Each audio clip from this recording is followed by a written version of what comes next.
Tra i limiti dei libri c'è sicuramente quello dell'impaginazione. Di norma l'impaginazione comune è quella piena di parole, che sì, per esempio come in questo caso può presentare delle note, che sì, può presentare due lingue, ma di norma si limita a questo, semplicemente a un insieme di frasi, di parole, che difficilmente riescono a creare quell'effetto di suspense, in qualche modo di sorpresa, che invece manga o altri tipi di libri riescono a fare. Nel caso specifico, quando si legge un manga, a volte c'è proprio un effetto che si riconosce, che quando si gira pagina un'immagine che può anche diventare doppia e quindi riempire due pagine può stupire il lettore. Questa cosa qui è una cosa che viene meno nei libri standard. A volte però ci sono delle vie di mezzo secondo me molto interessanti, come possono essere le graphic novel, e proprio nello specifico oggi vorrei parlarvi di una graphic novel che ho recuperato qualche mese fa un po' per caso. Ho trovato un libro del making of a casa della mia ragazza e alla fine ho proprio recuperato il libro in sé, e il libro nello specifico è Rughe di Paco Roca.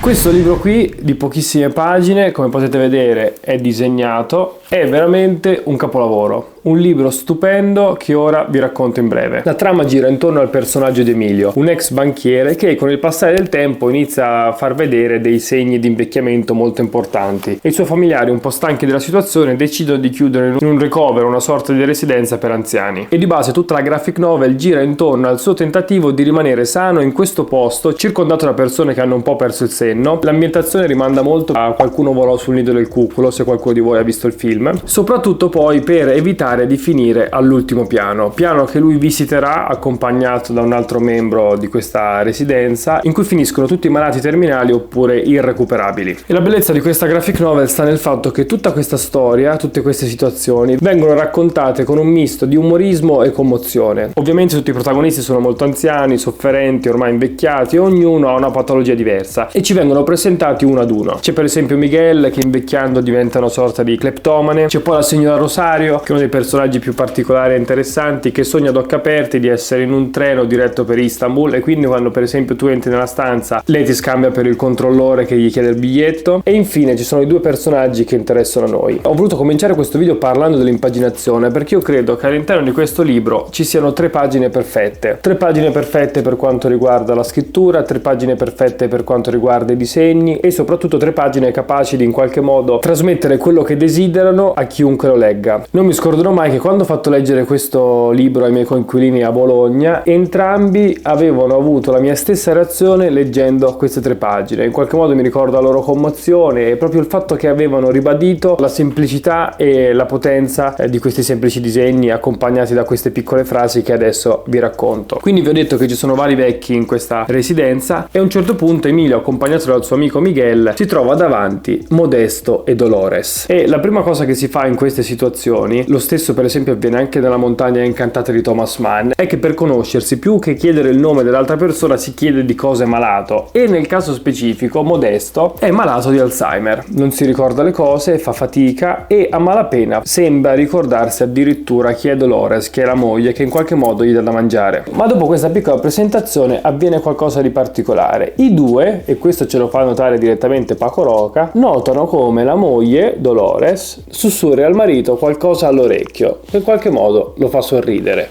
Questo qui rimane una sorta di dubbio che però si ripresenta altre 2 volte. Infatti la seconda volta ritroviamo i nostri 2 signori anziani, Dolores e Modesto, e Emilio, un po' incuriosito, dice: sono molto uniti. E il suo amico Miguel, che gli fa un po' da cicerone, gli dice: sì, sono arrivati qui un paio d'anni fa. Modesto aveva già l'Alzheimer e Dolores è venuta alla residenza con lui. Non si sono separati un momento da quando si sono conosciuti 60 anni fa. Ecco una bella storia d'amore in vecchiaia, dice Emilio. Emilio, che tra l'altro secondo me è anche importante mettere in evidenza come arrivi in questa residenza completamente in solitudine, perché in qualche modo viene allontanato bruscamente dalla sua famiglia, quindi non ha nessuno che è lì con lui, e forse questa coppia, che sembra in qualche modo aver ricreato una sorta di piccolo globo all'interno di questa casa, lo incuriosisce. E infatti dice: ecco una bella storia d'amore in vecchiaia. Ma il suo amico Miguel gli dice: ma che dici Emilio, se Modesto neanche la riconosce, per lui è uguale avere vicino sua moglie o una lattuga marcia. E Emilio risponde: beh, io non credo che per lui sia la stessa cosa. E di nuovo ci viene mostrato questo piccolo sussurro all'orecchio del vecchio Modesto. Quindi per chiunque sappia come funziona un po' la narrazione, sappiamo che in qualche modo Paco Roca ci sta preparando a qualcosa che ci spiegherà tra poco, ci fa rivedere questo sussurro, e qui le strade che si aprono sono due: o l'autore decide di lasciare tutto un'incognita e quindi di non spiegare che cosa sussurra, oppure ce lo farà sapere. E proprio nel momento in cui decide di farcelo sapere si presentano queste 3 fatidiche pagine perfette che secondo me racchiudono tutta la capacità di questo grandissimo disegnatore e scrittore di riassumere tutto quello che si vive in vecchiaia, questo ritornare in qualche modo giovani, aggrapparsi alle poche certezze che ci rimangono e saper riconoscere veramente solo ciò che è vero. In qualche modo quando si invecchia si abbandonano tutte quelle vie di mezzo, o si è una cosa o si è un'altra, si diventa meno pazienti, non si vedono più in qualche modo i grigi.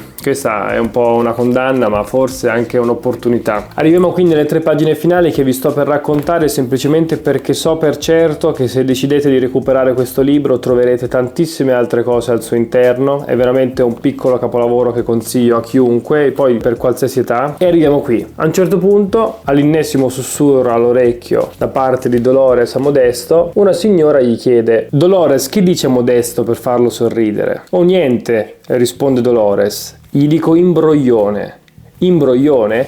E qua iniziano le 3 pagine. Intanto, come vedete, bam, riconosciamo subito Modesto da giovane, lo stesso sguardo un po' assorto che si getta un po' nel vuoto, e subito capiamo che c'è una sorta di flashback. Questo imbroglione, questa parola sembra ricordargli qualcosa, ricordare a lui che soffre d'Alzheimer, quindi una rarità, una sorta di miracolo. Stanno giocando, ci sono dei bambini che giocano, si avvicina a una di queste ragazze chiedendogli se vuole essere la sua fidanzata, e lei gli risponde: solo se mi porti su una nuvola. C'è subito un taglio scena, si inquadra questo campanile e lei che chiede: dove mi stai portando? Fino a quando i 2 arrivano in cima. A questo punto è molto facile dedurre che i 2 giovani sono Dolores e Modesto. Arrivati in cima, Modesto dice a Dolores di avvicinarsi e dice: eccola che arriva. Qui giriamo la 3ª pagina, una nuvola arriva, travolge il campanile e Dolores dice a Modesto: imbroglione.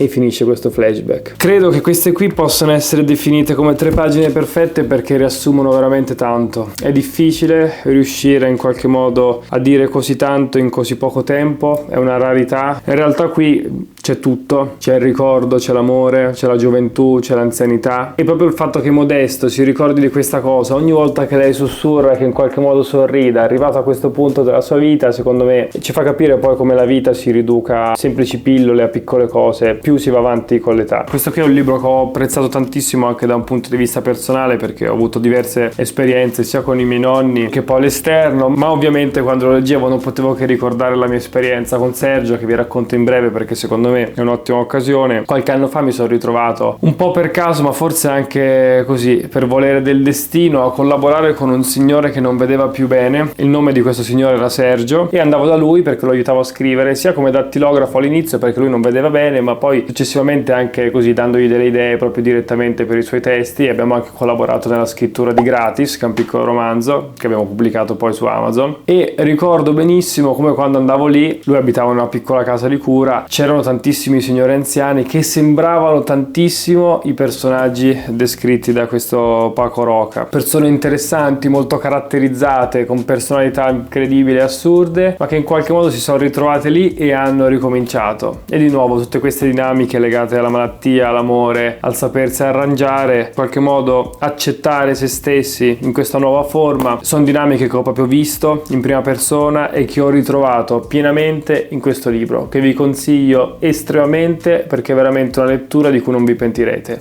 Rughe di Paco Roca.